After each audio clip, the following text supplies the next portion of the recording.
if a manager can't get the best out of your top two players, the team as a whole just starts struggling a little bit. May the 4th, 2023. Perhaps you spent the day thinking about the Galactic Empire, but over in Naples and for Napoli supporters around the globe, they rejoiced as they won their first Scudetto in 33 years with a 1-1 draw away to Udinese. They'd come oh so close under Sarri years prior.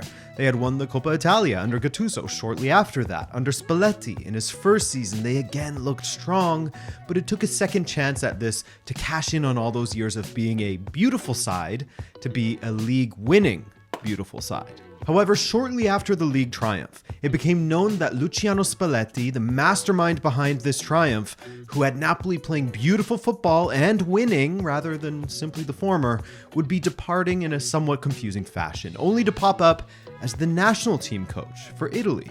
In his place, Rudi Garcia, an underwhelming choice, really, who after just 16 matches in charge was shown the door. And so, who are Napoli going with now? They're betting their future on their past, bringing in Walter Mazzarri in the hopes that while his recent jobs haven't gone as planned, there's optimism that he can relive his glory days at Napoli, bringing back memories of Edinson Cavani, Marek Hamsik, and Ezequiel Lavezzi. I think most people would have accepted just about anybody instead of Garcia. So how did Napoli get to this point? How did they manage to slide backwards after being one of the most respected sides on the continent just last season?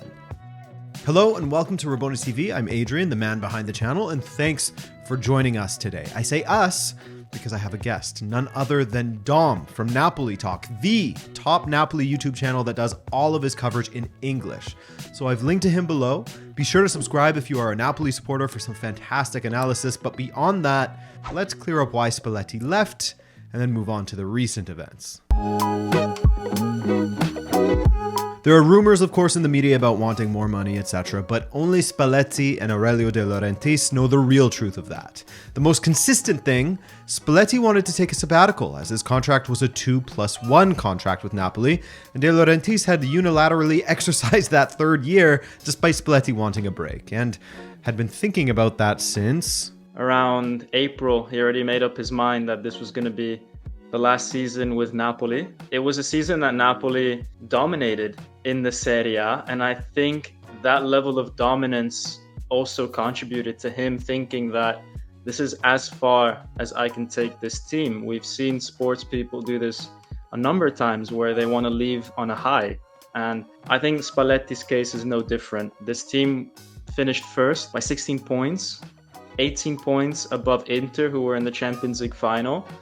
We probably felt like maybe that should have been us against Man City. Maybe that's the only negative thing about our season last time. The wheels had come off a little bit at that time. And of course, Inter were absolutely worthy of being in the final. Their form this season speaks to that, as this has been a continuation of their great form from the previous term. But even if they didn't play the final, Napoli we're talking about, their first Scudetto in 33 years, Spalletti's first of his career, which was a long time coming, not a bad place to leave things before they sour, no? I mean, Spalletti is someone that probably thought, you know what, I've achieved what I needed to achieve. There's nothing else for me here, because how can I do better than last season? It would mean getting into the semifinals of the Champions League. It would mean doing more than 90 points.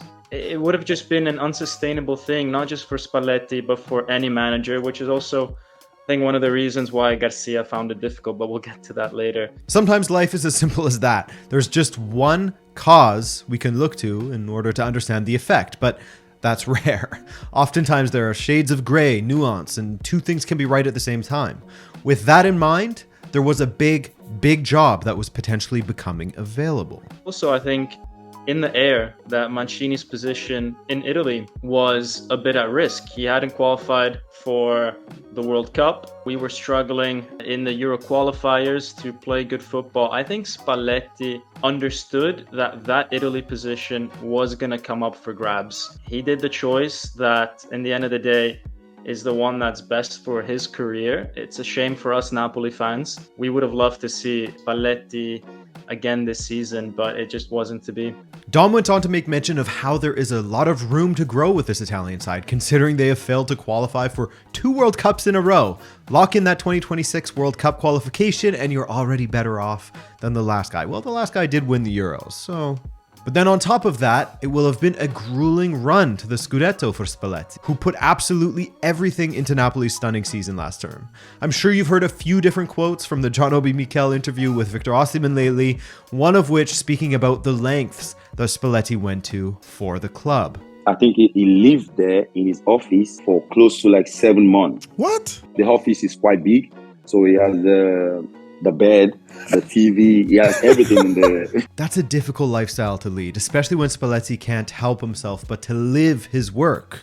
And so? He's actually quite advanced in his age right now, but he's got a really young daughter that he wants to be close to. He gave everything for Napoli. He was living in the training center, in his office. And I think after doing that for 2 years, accepting a national team job where you can be with family a bit more, you can relax a bit more, I think that's something that Spalletti on a personal level as well wanted to do. Completely understandable, no? And on top of that, it's important to note that Napoli's former sporting director, Cristiano Giuntoli, who also decided to leave Napoli this past summer, as there were rumors of his relationship with De Laurentiis cooling in a bad way, with the two at a bit of an operational impasse. Giuntoli's work cannot be understated. He is the man that identified Lille striker Victor Osimhen as the next great striker in a line of great strikers at Napoli. It's safe to say that despite the cost involved, his assessment has been correct, and that Osimhen has grown into perhaps the best striker at Napoli since Higuain, and will certainly fetch them a huge price. Giuntoli is also the man that identified Kim Min-jae as the replacement for an outgoing Kalidou Koulibaly, looking to the South Korean who was plying his trade for Fenerbahce after making a name for himself playing in South Korea and China. Back in 2022, the only real rumbles you heard about Kim Min-jae were from Tottenham, but Napoli were the side that decided the 18 million euros were worth it. Filling the shoes of Kalidou Koulibaly and the defensive masterclasses that he put in regularly was always going to be tough, but Kim Min-jae was incredible for Spalletti, an absolute rock at the back, striking up a great partnership with Rachmani. And then, of course, perhaps his pièce de résistance, his Mona Lisa, signing Khvicha Kvaratskhelia for somewhere in the region of 10 to 12 million euros from Dinamo Batumi. One of the absolute steals of the century, as Kvara immediately became one of the most dangerous wingers in Europe, becoming a lethal 1-2 punch in the attack with Osimhen and causing his value to skyrocket. Napoli is a side that is used to losing their best players. It's just the reality that they live in. But at least with Giuntoli there was always that safety net and that he could find a replacement for them. Losing Giuntoli and Spalletti at the same time was always going to make the following season very, very difficult for the club.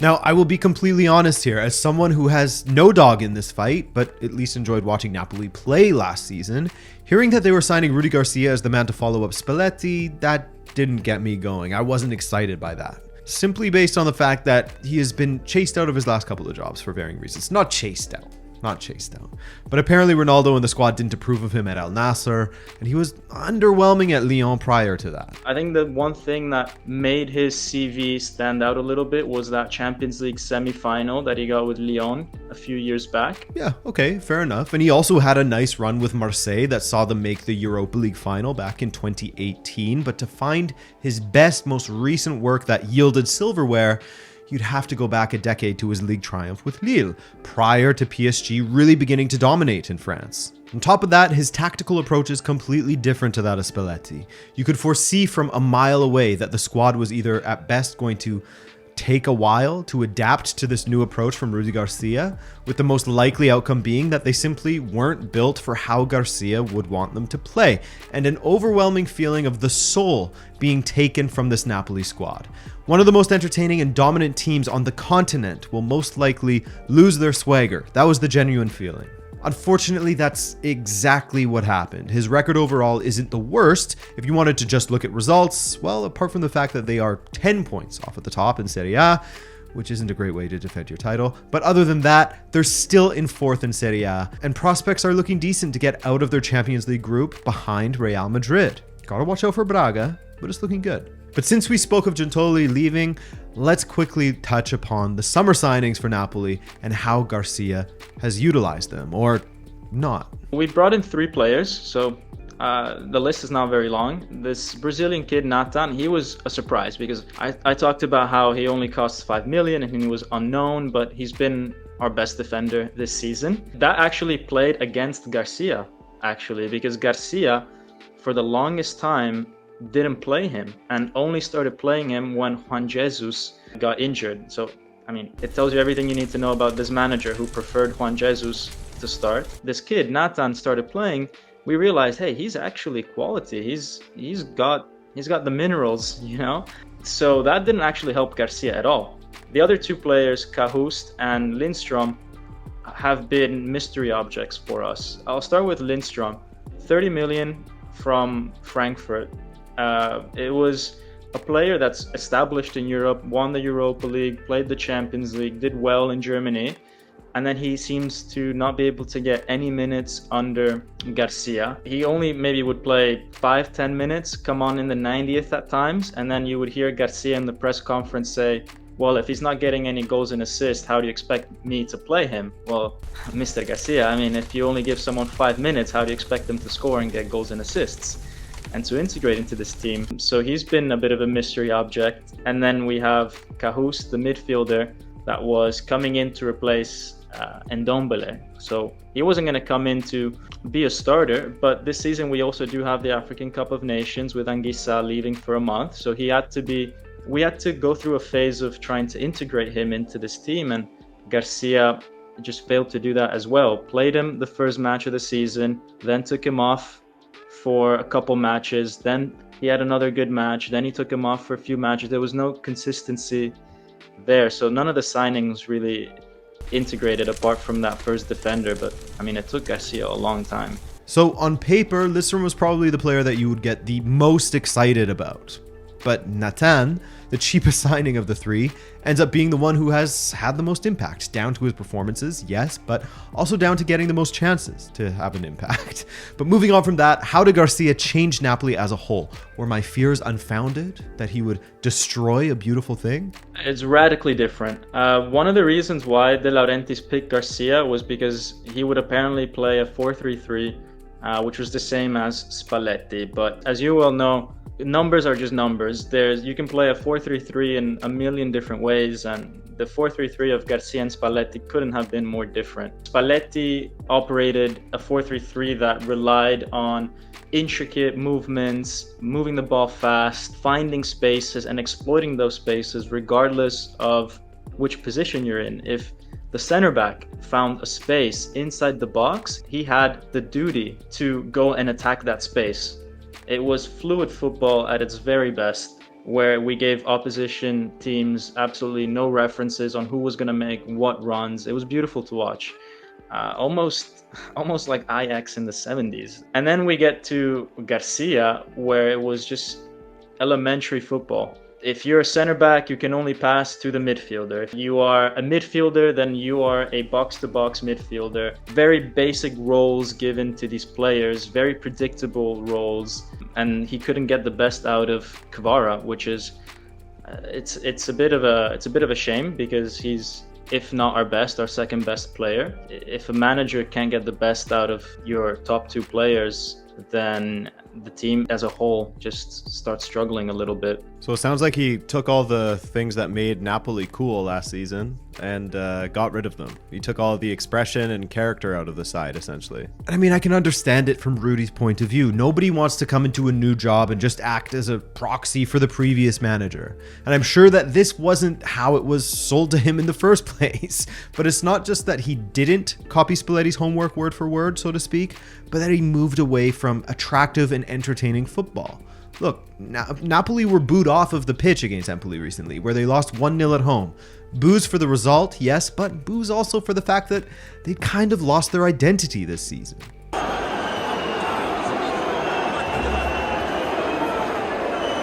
You saw multiple players outwardly showing their frustration with Garcia on a few different occasions at the beginning of the season, or throughout the beginning of the season. Politano Kvaratskhelia, Osimhen, all of them had shown their frustration. Dom himself pointed to the match against Milan, where they had fought back from 2-0 down to make it 2-2. Pioli had taken off Rafael Leão, so the danger from Milan was lessened. And what does Garcia do? He takes off Politano, one of Napoli's best attacking players this season, for another defender, instead of going for the win while playing at home. And so with many of their previous managers, Napoli wants to win, of course, but they also want to play beautiful football, going back to the days of Sarri, or the man that helped bring Napoli to the Champions League for the first time, Walter Mazzarri. Hey, speaking of which. So, do you think that most people, if they were given the choice, if this was like a democracy and fans were given the choice to vote as to what they should do you think that most, at this point, given Mazzarri's history with the club, would have voted, yes, let's go with Mazzarri, or let's stick with Garcia in this moment? I think most people would have accepted just about anybody instead of Garcia. Aurelio De Laurentiis is an interesting guy. He runs Napoli quite well, as they have virtually no debt, or at the very least, very little debt when compared to other clubs in Serie A and the Champions League. He's incredibly vocal in the media and never shies away from voicing his opinion on matters. He's also very much online.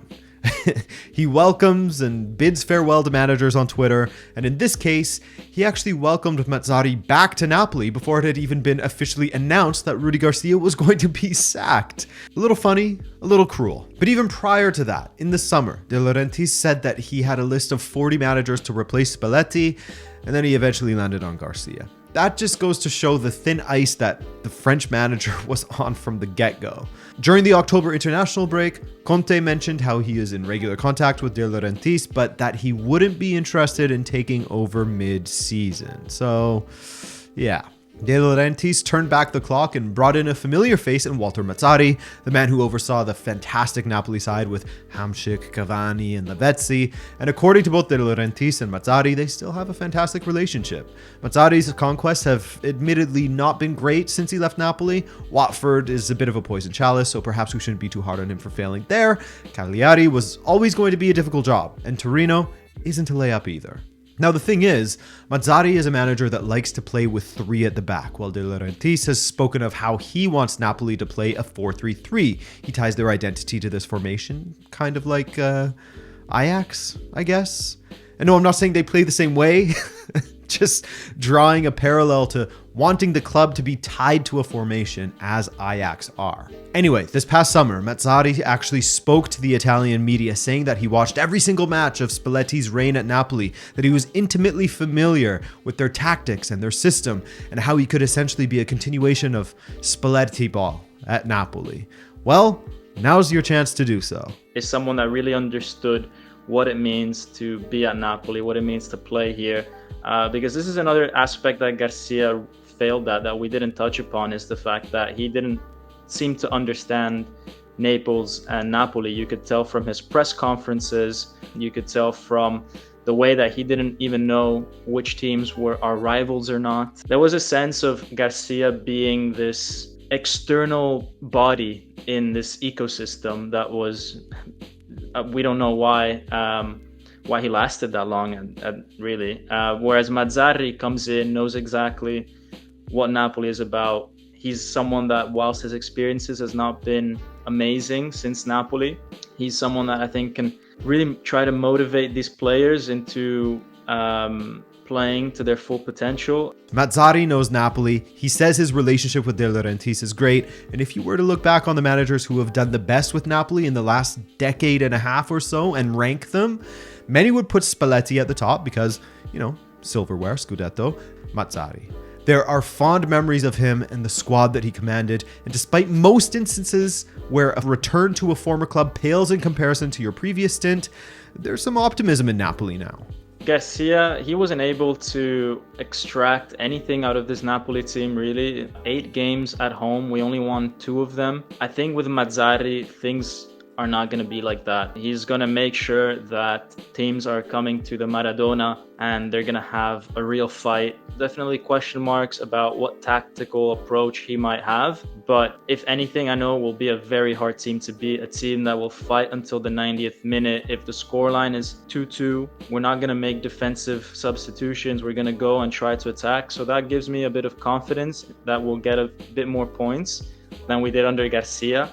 And even if we don't, I know for a fact that at least we'll be watching entertaining football, which is, you know, obviously results is what matters at the end of the day, but realistically, we're not going to win the title this year. So we might as well see some entertaining football. That it just wasn't the case under Garcia. Now, of course, there are other issues that Napoli will contend with. The self-inflicted Victor Osimhen situation from TikTok, which without Giuntoli there to getting renewals over the line, toot sweet, we'll likely see him move on, especially since he's been speaking of Man United and Chelsea recently. But I'm saying that that's a worry for a different day, as Napoli's most glaring issue has been resolved for now, or at the very least has been pushed down the line until the summer, with hopes that they'll win something along the way. And there you have it. That's how Napoli went from Italian champions to, well, I guess they're still champions, actually. So I guess from Italian champions to a bit of disarray. Spalletti to Garcia and now Mazzarri. I want to thank Dom from Napoli Talk for all of his time and expertise on this situation. He is a must follow on Instagram and YouTube for anyone that has an interest in Napoli. But beyond that, I thank you guys for watching this video, and I hope to see you in the next one. Take care.